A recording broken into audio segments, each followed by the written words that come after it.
Berdasarkan identifikasi Badan Geologi tahun 2020, Indonesia masuk kategori 7 negara cadangan tembaga terbesar di dunia dengan menyumbang sekitar 3% dari total cadangan di dunia. Biji tembaga Indonesia memiliki total sumber daya 15 juta ton dan cadangan 2.600 juta ton. Sedangkan logam tembaga punya masing-masing total sumber daya dan cadangan sebesar 48,98 juta ton dan 23,79 juta ton.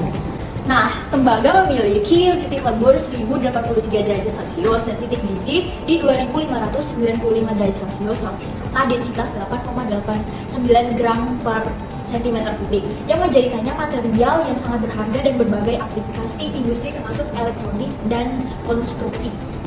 Nah, mineral yang mengandung tembaga antara lain kalkopirit dengan rumus kimia CuFeS2 dan juga azurit dengan rumus kimia Cu3, CO3 2 kali dan OH 2 kali.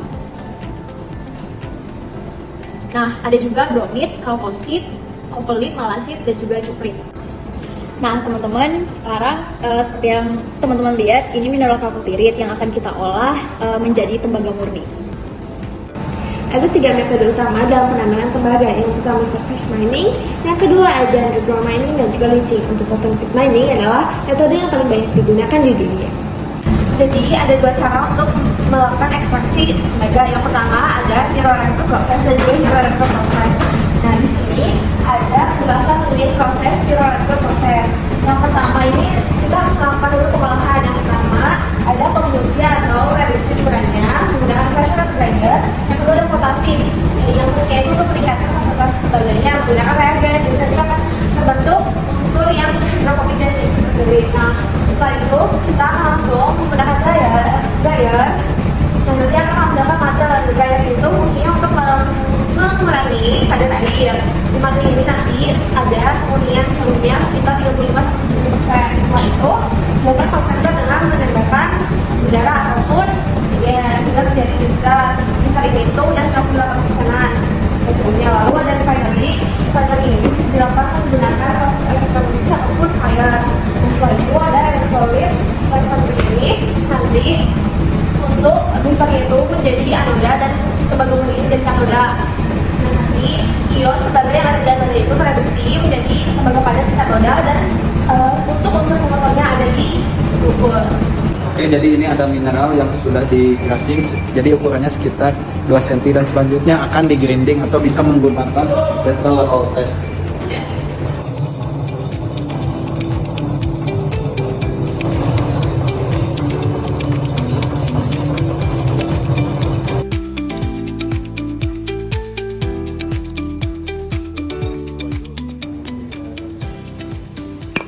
Nah, jadi ini hasil dari grinding menggunakan beta roll test atau bisa juga menggunakan ball mill atau SAG mill.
Nah, sesudah kita melakukan proses pengolahan yaitu yang dari kombinasi, leaching, drying sampai ke proses smelting.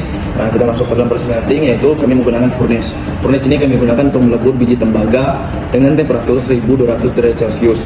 Nah, kenapa kami menggunakan 1200 derajat Celcius? Karena titik melting atau titik leleh tembaga yaitu 1083 derajat Celcius. Nah, ini adalah hasil testing atau hasil peleburan kami, yaitu tembaga Nah, hasil dari peleburan smeltingnya ini kami memperoleh tembaga mate dengan kadar tembaganya dari 30% sampai 70%.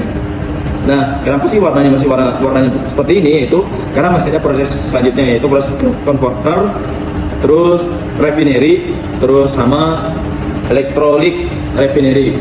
Nah, untuk mendapatkan hasil yang murni itu kita harus melalui proses saya sebutkan tadi, yaitu supaya bisa mendapatkan hasil kadar tembaga yaitu 99,99%.